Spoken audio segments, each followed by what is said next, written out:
Hello students, welcome back to my channel. कैसे हो आप सब? उम्मीद करते हैं बेटा सभी अच्छे होंगे और अपना ख्याल भी रख रहे होंगे। तो बेटा आज हम अपनी क्वेश्चन सीरीज में 4th यूनिट का, ठीक है, जो कि सेकेंडरी और अपर सभी के लिए मतलब इंपॉर्टेंट होगी, ठीक है, क्योंकि कुछ आसन जो सेकेंडरी में है वो इसी में है, उसकी वीडियो के क्वेश्चन आंसर करने जा रहे हैं, ठीक है। तो चलिए स्टार्ट करते हैं। तो फर्स्ट क्वेश्चन क्या है बेटा, व्हाट इज यम्स। तो यम्स क्या है बेटा, यम्स आर दी 5 प्रिंसिपल्स हैं which guide us to conduct the society, ठीक है, यानी कि हमें समाज में रहने के तरीके बताते या समाज को चलाने के तरीके बताते। अब ये कौन से हैं बेटा वो principles, these are the 5 restraint, ठीक है। तो ये क्या है बेटा, नियंत्रण है, जो कि क्या है, फर्स्ट अहिंसा या नॉन वायलेंस, कुछ भी आ सकता है क्वेश्चन बन के, ठीक है। दूसरा है सत्य यानी कि ट्रूथफुलनेस। थर्ड है बेटा आस्ते यानी कि नॉन स्टीलिंग यानी कि चोरी चकारी से बचना। फिर फोर्थ है बेटा ब्रह्मचार्य या सेलिबेसी, इनमें से कुछ भी लिखा आ सकता है। तो ये है। फिफ्थ क्या है बेटा, एप्रीग्रह, नॉन पॉजेसिवनेस, ठीक है, यानी कि बेटा किसी भी चीज़ पर अपना अधिकार नहीं जताना, त्याग कर देना, एक तरीके से परित्याग कर देना, ये बोलते हैं उसको, ठीक है। अब नेक्स्ट है बेटा व्हाट इज नियम्स रेफर्स टू। तो बेटा यम तो हमने पढ़ लिया, अब नियम्स है। नियम्स क्या होते हैं बेटा, ये क्या 5 ऑब्जर्वेंस है, ठीक है, जो ऑब्जर्वेंस होती है, सोच, ठीक है, यानी कि क्लीनलीनेस, स्वच्छता का हमें ध्यान रखना चाहिए। संतोष यानी कि सेटिस्फैक्शन होना चाहिए। तप यानी कि हमें तपस्या करनी चाहिए, मतलब ऐसा नहीं है कि स्ट्रिक्ट रूल फॉलो करने हैं, तपस्या होता है एक तरह से कि हमें थोड़ा सा एक मेडिटेट करना चाहिए, ओके। स्वाध्याय मतलब स्वयं के बारे में जानने की कोशिश करनी चाहिए। फिफ्थ है ईश्वर परिधान यानी कि प्राणिधान, खुद को भगवान के प्रति समर्पित कर देना। तो ये है नियम। तो बेटा इन पर क्वेश्चन कैसे बन सकते हैं, 4 ऑप्शन में दे देंगे सही, या 3 दे देंगे, बोलेंगे कौन से हैं, ऑल ऑफ दी अबव हैं, या फिर एक गलत दे देंगे, बोल देंगे कौन सा नहीं है, या 3 गलत दे के 1 दे देंगे। इस तरीके से बनेंगे। या पूछ लेंगे टोटल कितने नियम्स हैं, उनको क्या बोला जाता है, रेस्टोरेंट है या ऑब्जर्वेंस है, ठीक है, इस तरीके से क्वेश्चन बन सकता है इसमें। अब नेक्स्ट क्या है, व्हाट इज आसन। ये योगिक प्रैक्टिसेस थी बेटा, यम, नियम, आसन, प्राणायाम, प्रत्याहार। तो इनमें से हमने यम और नियम पढ़ लिया है। अब हम आसन के बारे में जानते हैं कि आसन क्या है। तो physical postures which are perform by the coordinating the movement of the body and breath. तो बेटा आसन क्या होते हैं, फिजिकल पोस्चर्स होते हैं जो कि कैसे परफॉर्म किए जाते हैं, कोऑर्डिनेट करके, किसका, मूवमेंट, बॉडी की मूवमेंट को और ब्रेथ को कोऑर्डिनेट करके इनको परफॉर्म किया जाता है, ठीक है। तो ये आसन कहलाते हैं।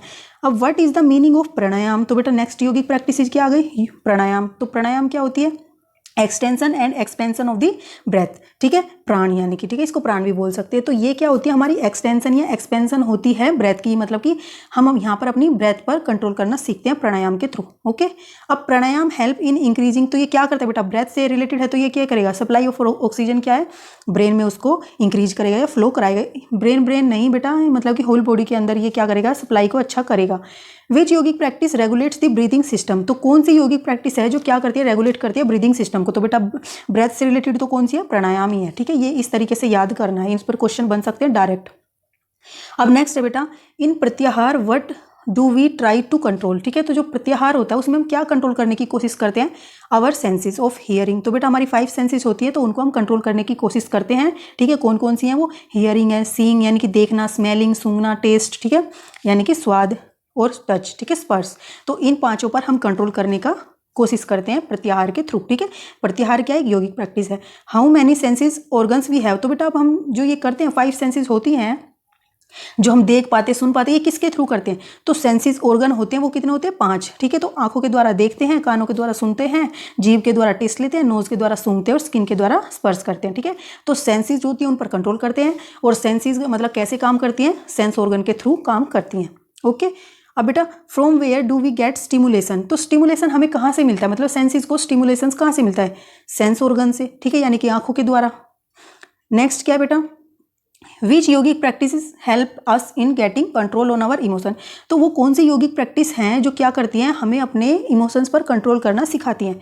तो बेटा वो क्या है, प्रत्याहारी। प्रत्याहारी क्यों है, क्योंकि हम सेंसेस होती हैं आंखों के, जब हम देखते हैं कुछ तब हम मतलब कि डिस्टर्ब हो जाते हैं मेंटली, कई बार अगर कुछ ऐसा देख ले, या सुन लेते हैं या कोई स्पर्श कर लेते हैं, मतलब ये क्या करते हैं, सेंसेस से ही हमारा क्या होता है, हम सोचते हैं उसके बारे में, जो देखा, सुना, स्पर्श किया, टेस्ट लिया किसी चीज़ का, तो इसी चीज़ से हम क्या होते हैं, सोचते हैं या सारी चीज़ें करते हैं, और इसी का इफेक्ट हमारी बॉडी पर पड़ता है। तो उन्हीं को कंट्रोल करना है। तो हमारे इमोशन कुल मिलाकर कौन कंट्रोल करेगा, किसकी हेल्प से हम कंट्रोल कर सकते हैं, प्रत्याहार की, यानी कि अपनी सेंसेस को कंट्रोल करके, ओके। अब बेटा हाउ मेडिटेशन हेल्प अस, अब मेडिटेशन जो योगिक प्रैक्टिस है वो कैसे हेल्प करती है हमारी, by relaxes our body and mind, तो ये हमारी बॉडी और माइंड को रिलैक्स करती है मेडिटेशन, ठीक है।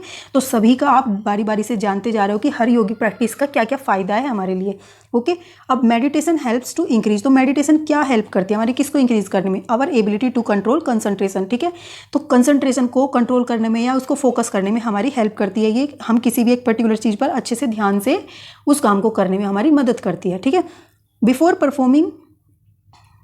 Performing yogic practices what should we do, तो हमें योगिक प्रैक्टिसेस को परफॉर्म करने से पहले क्या करना चाहिए, या फिर ये क्वेश्चन आ सकता है how can we prepare our body to perform asanas, या फिर हम जो आसन योगिक प्रैक्टिस है उसको परफॉर्म करने से पहले अपने आप को प्रिपेयर कैसे करेंगे, तो by performing micro yogic activities, ठीक है। तो बेटा कुछ माइक्रो योगिक एक्टिविटीज़ होती हैं, आप देखते होंगे स्पोर्ट्समैन होते हैं या कोई भी खिलाड़ी होते हैं जब वो ग्राउंड में जा रहे होते हैं खेलने के लिए, तो वो भी ये इस तरीके की माइक्रो योगिक एक्टिविटीज़ करते हैं, जैसे कि neck rotation, shoulder rotation, wrist and finger rotation, ankle rotation and follow it by surya नमस्कार।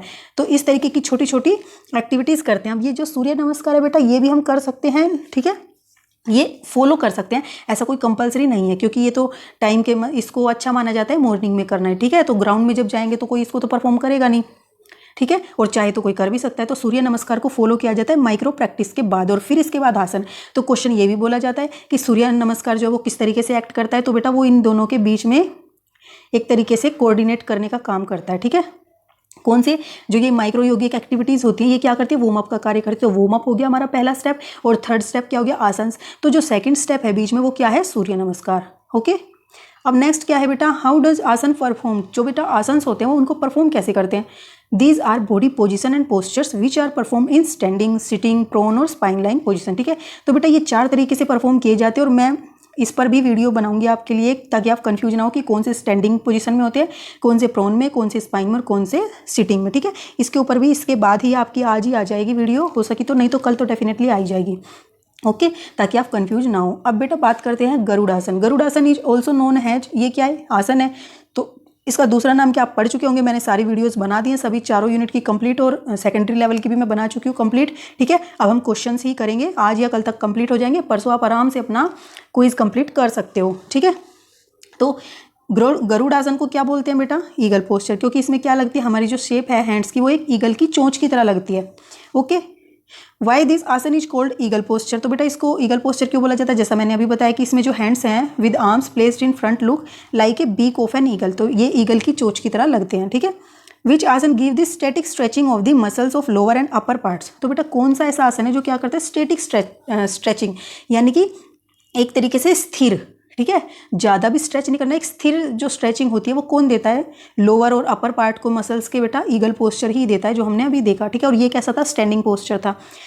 Who should not perform this आसन, तो बेटा इसको कौन परफॉर्म नहीं कर सकता, person suffering from muscular pain, spasm, spasm मतलब बेटा कि एक तरीके से ऐठन आ जाना, ठीक है, या इंजरी इन द बोन्स और जॉइंट्स, या फिर किसी बोन्स या जॉइंट्स के अंदर किसी तरीके की कोई इंजरी है तो भी इसको परफॉर्म नहीं करना चाहिए, ठीक है।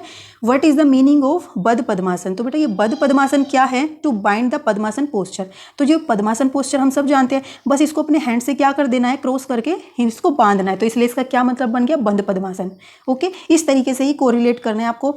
इन विच रीजन दिस आसन गिव मोर ब्लड सप्लाई, तो कौन से रीजन में ये आसन हमारी ब्लड सप्लाई को ज़्यादा करता है इफेक्टिव, तो बेटा पेल्विक रीजन में, क्योंकि क्या है यहीं पर ज़्यादा इफेक्ट हो रहा है लेग के पास, तो जो लेग के जो थाइज होती हैं बेटा, जॉइंट्स होता है, और जो हमारा ऊपर ट्रंक होता है, तो उसके बीच का जो ये पार्ट होता है उसी को हम क्या बोलते हैं, पेल्विक रीजन, ठीक है। तो इसको ये अच्छा करता है, okay. Home should not practice बद्ध पद्मासन, तो बेटा बद्ध पद्मासन को कौन प्रैक्टिस नहीं कर सकता या करना नहीं चाहिए, who is suffering from varicose veins of leg, यानी कि बेटा जिनके पैरों में सूजन आ जाती है उसको ये परफॉर्म नहीं करना। नेक्स्ट क्या है बेटा, what is the meaning of go and मुख, ठीक है। तो गो और मुख का नाम क्या है, मतलब मीनिंग क्या है बेटा इनका, गो का मतलब क्या है, काऊ, ठीक है, और मुख का मतलब क्या है, माउथ, ओके। तो इसका मतलब क्या होगा, काऊ के मुख जैसा, ठीक है। तो जो गोमुख आसन होगा बेटा वो उसमें हमारा क्या होगा, जो बॉडी की शेप होगी वो किस तरीके की लगेगी, गो के मुख जैसी, ठीक है। Which part of the body look like a face of the cow, तो कौन सा पार्ट की जो शेप होगी वो हमारी गो के मुख के जैसी लगेगी बेटा, तो पोजिशन ऑफ लेग, ठीक है। ये हमारा गोमुख आसन है, तो ये भी ध्यान रखना है कि हैंड्स की पोजिशन लगेगी गोमुख की तरह, या लेग्स की तो लेग्स की लगेगी, okay. Which asana helps us to correct postural deformities, तो बेटा कौन सा ऐसा आसन है जो क्या करता है, हमारी पोस्चर जो डिफॉर्मिटीज़ होती है उनको सही करने में हेल्प करता है। तो गोमुख आसन करता है, ठीक है, जैसे कि ड्रॉपिंग शोल्डर्स हो गए, तो इनको सही करने में ये हेल्प करता है। ओके, ऐसे एक और आसन है बेटा जो इसमें हेल्प करता है, तो उसको भी हम पढ़ चुके हैं, अब तो आपको याद आ जाना चाहिए। हमने वो सेकेंडरी स्टेज में पढ़ा था, तो ये जो अपर प्राइमरी है उनके लिए ज़रूरत नहीं है इसको याद करने की, पर हाँ सेकेंडरी वालों को ज़रूरत है। तो गोमुख आसन इज ऑल्सो हेल्पफुल इन, तो बेटा जो गोमुख आसन है वो और किसके लिए हेल्पफुल होता है? अर्थराइटिस के लिए, ठीक है। जो अर्थराइटिस के शिकार होते हैं, इनको कोई प्रॉब्लम होती है तो उनको ये नहीं करना चाहिए, मतलब कि उनको ये करना चाहिए अर्थराइटिस वालों के लिए, ठीक है, हेल्पफुल होता है। उनको जोड़ों के जो दर्द होते हैं उनको सही करने में हेल्पफुल है, ठीक है। Home should not practising this आसन, तो किसको परफॉर्म नहीं करना चाहिए? सफरिंग फ्रॉम ब्लीडिंग पाइल्स, ठीक है। तो बेटा जो ब्लीडिंग पाइल्स की जो दिक्कत होती है या बीमारी होती है, अगर किसी को वो प्रॉब्लम है तो उसको ये परफॉर्म नहीं करना चाहिए, ठीक है। द अदर नेम ऑफ अर्ध मत्स्येंद्र आसन, ठीक है। तो बेटा जो अर्ध मत्स्येंद्र आसन है इसका दूसरा नाम क्या है? हाफ स्पाइनल ट्विस्ट, ठीक है, इसका नाम है हाफ स्पाइनल ट्विस्ट। स्पाइनल मतलब क्या होता है बेटा? जो हमारी बैक में मेरुदंड होती है तो वो क्या होती है? थोड़ी सी ट्विस्ट होती है, हाफ ट्विस्ट होती है पीछे की तरफ, इसलिए इसका नाम क्या पड़ा? हाफ स्पाइनल ट्विस्ट, ठीक है। Who thought this asana for the first time to home, तो बेटा ये जो आसन है ये किसने पढ़ाया था या सिखाया था और पहली बार, और किसको सिखाया था? तो बेटा एक योगी थे, योगी मत्स्येंद्र नाथ, ठीक है। तो उन्होंने अपने स्टूडेंट्स को ये फर्स्ट टाइम सिखाया था, और ये जो है इसकी अर्ध मत्स्येंद्र आसन ही फेमस हुई, क्योंकि इसी को इजी से कर सकते हैं, जो कंप्लीट है वो हम नहीं कर सकते, वो डिफिकल्ट है। ओके, तो इसलिए इसकी जो अर्ध है पोजीशन वही फेमस हो गई, जो कि आपको दिख भी रही होगी यहाँ पर, ठीक है। आपको ये याद रखने हैं क्योंकि इस पर भी क्वेश्चन आते हैं। ओके, अब नेक्स्ट है बेटा विच आसन हेल्प्स, तो बेटा कौन सा आसन हमारी मदद करता है? विच asana helps every vertebra of this spine, मतलब कि ये वाला जो आसन था बेटा ये हमारी कैसे हेल्प करता है, ये क्वेश्चन होना चाहिए यहाँ पर, ये ठीक है। तो every vertebra of this spine to get fully stretch, ठीक है। तो जो ये वाला हाफ स्पाइनल ट्विस्ट था ये क्या करता है? जो हमारी स्पाइन है उसकी जो एवरी सिंगल वर्टेब्रा, जो कि छल्ले बोलते हैं जिनको, उनसे बना होता है, तो सभी को स्ट्रेच करने में ये हेल्पफुल है, ठीक है। Person who is suffering from the enlarge liver should not practise, तो बेटा जिसका मतलब लीवर है उसका साइज अगर बड़ा होता है तो उसको कौन सा आसन परफॉर्म नहीं करना चाहिए? तो अर्ध मत्स्येंद्र आसन, ठीक है। तो इसी को उसको परफॉर्म नहीं करना चाहिए जिसका क्या हो? लीवर का साइज बड़ा हो। ओके, याद रखना, यूनिक क्वेश्चन है, ये भी इंपॉर्टेंट हो जाता है इसलिए। फिश आसन इज ऑल्सो नोन एज, तो बेटा जो ये फिश आसन है ये दूसरा नाम क्या है इसका? मत्स्यासन, तो ये तो इजीली याद हो ही जाएगा। In this body is resemble like, तो बेटा इसमें जो हमारी बॉडी है वो किस तरीके की शेप की होती है? फिश के आकार की होती है, मतलब कि फिश के शेप जैसी दिखती है तैरते हुई की, ठीक है। तो ये वाला हमारा क्या है? मत्स्यासन है, ठीक है। तो ये तैरती हुई मछली की तरह इसमें हमारी शेप लगती है, इसलिए इसका नाम क्या पड़ गया? मत्स्यासन। Okay, to perform Matsyasana we should sit in, तो बेटा हमें मत्स्यासन में को परफॉर्म करने के लिए किस पोजीशन में बैठना चाहिए? पद्मासन। तो पद्मासन तो बेटा आप मेडिटेटिव पोस्चर भी है ये, और जितने भी बैठने के आसन हैं तो मैक्सिमम उसमें हम क्या पद्मासन में ही बैठते हैं, तो ये याद रखना, ठीक है। या फिर अर्ध पद्मासन हो जाएगा, और जो एक दो गिने चुने होंगे उसमें हम सुखासन हो सकता है या फिर स्वास्तिकासन है, ठीक है। इस तरीके से आप समअप करके उनको याद कर सकते हो, ठीक है। विच आसन gives the feeling of floating, तो कौन सा जो आसन है वो हमें देता है फीलिंग फ्लोटिंग की, ठीक है। तो तैरती हुई मछली की तरह तो बेटा यही लगता है मत्स्यासन, तो यही हमें क्या फीलिंग देगा? Feeling of floating. Okay, the other name of naukasana, तो बेटा जो नेक्स्ट है आसन नौकासन, उसका दूसरा नाम क्या है? बोट पोस्चर, जो कि तुम यहाँ पर देख रहे होंगे, ये क्या है? नौकासन। ओके, इनकी इमेज के साथ इनको याद कर लेना। नौकासन क्यों? क्योंकि बेटा ये दोनों साइड से इस तरीके से नौका की तरह उठा हुआ होता है, ठीक है। विच आसन is useful in throat problem, तो बेटा कौन सा जो आसन है वो थ्रोट के लिए, जैसे कि टोन्सिल्स हो जाते हैं या गले की समस्या हो जाती है, उसके लिए मत्स्यासन अच्छा होता है। अब हम कर रहे हैं नौकासन, तो इसके बीच में ये क्वेश्चन आए तो कंफ्यूज मत हो जाना, मैंने जानबूझकर यहाँ पे डाला है क्योंकि पिक्चर देख के तो सभी को याद आ ही जाएगा, ठीक है। आपको पिक्चर देख के ही याद नहीं करना है, वहाँ पर डायरेक्ट क्वेश्चन भी आएंगे। तो जो गले की समस्या है वो किसके द्वारा सही होती है? मत्स्यासन के द्वारा। Okay, in which position naukasana is perform, तो बेटा किस पोजीशन में नौकासन को परफॉर्म किया जाता है? इन स्पाइन और प्रोन, ठीक है, यानी कि कमर के बल लेटकर भी या फिर पेट के बल लेटकर भी हम इसको परफॉर्म कर सकते हैं, यानी कि उल्टा लेटकर तब भी ऊपर उठा सकते हैं हम अपने शरीर को दोनों साइड से। ओके, इन्हीं को ही बोलते हैं। तो बेटा इस पर भी मैं वीडियो बनाने की कोशिश में हूँ पूरा, और हो सके तो बन भी जाए, आज कोशिश करूंगी मैं अपनी तरफ से। What is the meaning of spine और प्रोन, तो बेटा स्पाइन और प्रोन का मीनिंग क्या है? स्पाइन का मतलब होता है बैक और प्रोन का मतलब होता है स्टमक, ठीक है। पेट के बल लेटना, और इसमें क्या हो जाएगा? कमर के बल लेटना। Okay, lying on the spine या lying on the stomach. Okay, अब नेक्स्ट क्या है बेटा? यहाँ पे ही जाएगा what is the meaning of setubaddha, तो सेतुबद्ध का मीनिंग क्या है बेटा? और ये सारे वर्ड जो है संस्कृत से ही लिए गए हैं, तो ये अंडरस्टूड है इसलिए मैंने लिखा नहीं है। इसका मतलब क्या है? फॉर्मेशन ऑफ ब्रिज, यानी कि एक सेतु की रचना करना। जैसे आप देखते होंगे कोई नदी पार करनी है या कोई नाला वगैरह, तो उसके ऊपर हम एक पुल बनाते हैं, तो इसी तरीके से बेटा ये क्या है? पुल के आकार का, तो इसका नाम क्या पड़ गया? सेतुबद्ध आसन। Okay, in this posture some of the body parts are raised in air. तो बेटा इसमें जो कुछ पार्ट्स होते हैं, हिप्स हो गए, आपके धड़ हो गया, थाइज हो गई, तो ये सारे कहाँ हैं, एयर में है, ठीक है। तो इसमें सम पार्ट्स क्या है, तो नाम के थ्रू भी आ सकते हैं कि कौन कौन से पार्ट्स जो हैं हवा में होते हैं और कौन से ग्राउंड पर होते हैं। तो ग्राउंड पर कौन कौन से होते हैं बेटा, फिट होती है, आर्म्स होते हैं और शोल्डर, शोल्डर हो गए, हेड हो गया, फिट हो गई और आर्म्स हो गई, ठीक है। तो इमेज याद होगी तो आप कोई भी क्वेश्चन का आंसर कर सकते हो इजीली। विच आसन हेल्प इन ब्रोडन्स द चेस्ट। तो बेटा जो कौन सा आसन है जो क्या करता है, हमारे धड़ को बड़ा, उसका साइज बड़ा करने में हेल्पफुल होता है, तो वो है सेतुबद्ध आसनी। Okay, trataka and agnisar comes under which type of the yogic practice. तो बेटा जो योगिक प्रैक्टिस है हम जानते हैं, यम, नियम, प्रत्याहार, प्राणायाम एक्सेट्रा, इतनी सारी हैं, मेडिटेशन तक, ध्यान, मुद्रा। ओके, तो अब उसमें जो त्राटक है और अग्निसार है ये क्या है, क्रिया है, प्राणायाम है, आसन है। तो बेटा ये ध्यान रखना बहुत जरूरी है, ऐसे भी क्वेश्चन आ सकते हैं। तो ये क्या है, क्रियाएं। ओके, और क्रिया होती है बेटा कैसी, क्लींजिंग प्रोसेस होती हैं, ये क्या करती है, हमारे शरीर के डिटॉक्सिफाई करती हैं। Okay, what is the meaning of agnisar in Sanskrit. तो बेटा अग्निसार का मतलब क्या होता है, अग्नि का मतलब तो हम जानते हैं फायर होता है और सार का मतलब असेंस। ओके, तो क्या हो गया, एक फायर का असेंस, असेंस ऑफ फायर, तो इसका मतलब क्या हो गया, असेंस of fire.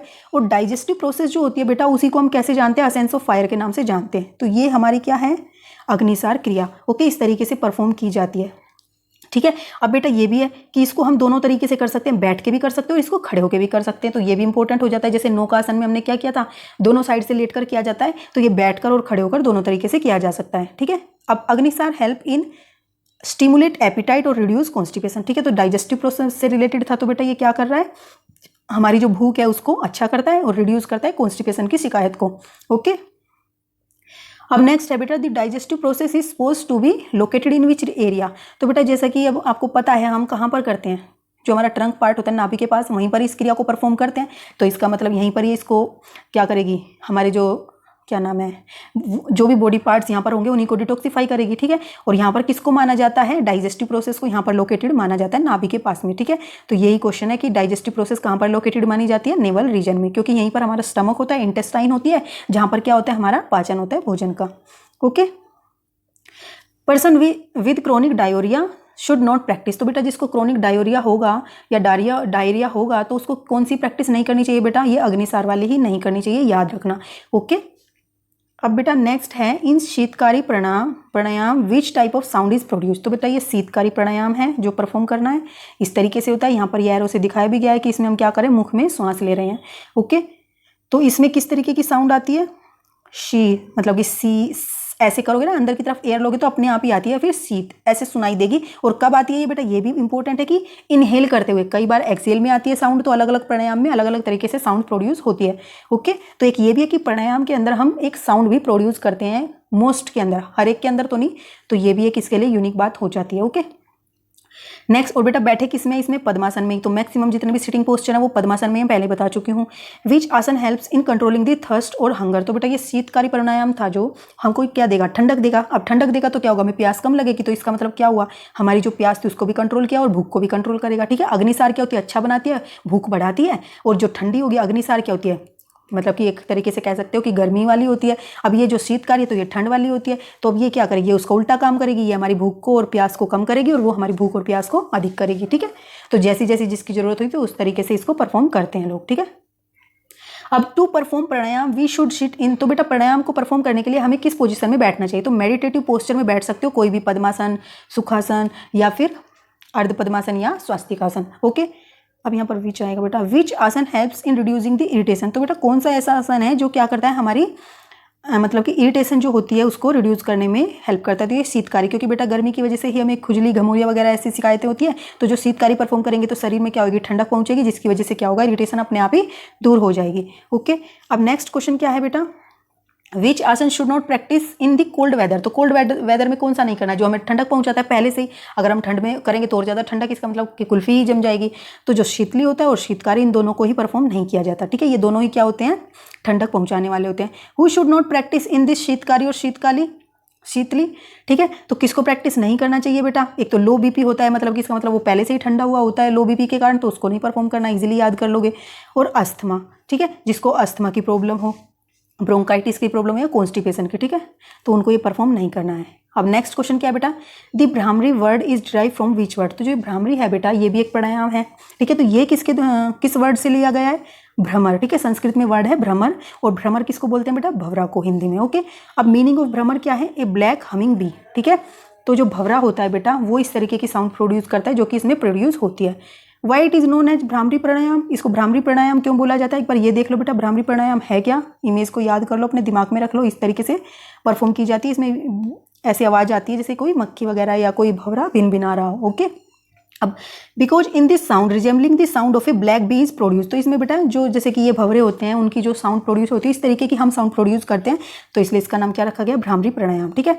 Van is the humming sound is produce during inhalation और एक्सेलेशन, तो ये भी ध्यान रखना है। अब जो शीतकारी था बेटा उसमें इनहेलेशन के थ्रू प्रोड्यूस हुई थी, लेकिन इसमें क्या हुआ है? एक्सेलेशन के थ्रू साउंड प्रोड्यूस हो रही है, तो ये भी बातें ध्यान रखने योग्य हैं, ओके। उम्मीद करती हूँ बेटा कि ये सभी क्वेश्चंस आपके लिए हेल्पफुल होंगे। मैं बड़ी मेहनत से आपके लिए ढूंढ कर और बड़े दिमाग से इनको बनाकर लाती हूँ, okay. In bhramari the mind should be focus on, तो बेटा जो भ्रामरी है उसमें माइंड हमारा कहाँ पर फोकस होता है? हमारी जो साउंड हमने प्रोड्यूस किया उस पर फोकस होता है, और ये साउंड हमारे माइंड के अंदर जाती है, जो क्या करती है? हमारी टेंशन को, एग्जाइटी को दूर करने में हेल्प करती है, ओके, रेजोनेट करके हमारे माइंड से। Who should not practice bhramari प्राणायाम?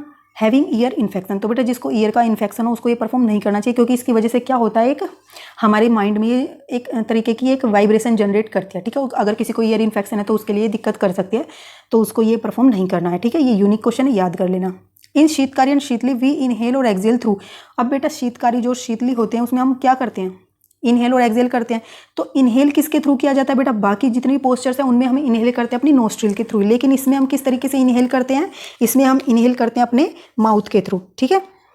और एक्सेल किसके थ्रू करते हैं? नोस्ट्रिल के थ्रू, ठीक है। तो नाक के थ्रू तो बाहर निकालते हैं और मुख के थ्रू सांस लेते हैं। अब during exhale mouth should be, जब बेटा हम नाक के थ्रू, क्या नाम है इसको, 1 minute,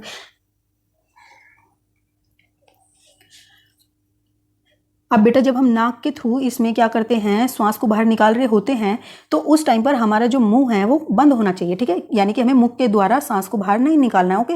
which yogic practice help in reducing anger, तो कौन सी ऐसी योगिक प्रैक्टिस है जो हमारे एंगर को रिड्यूस करने में हमारी हेल्प करेगी?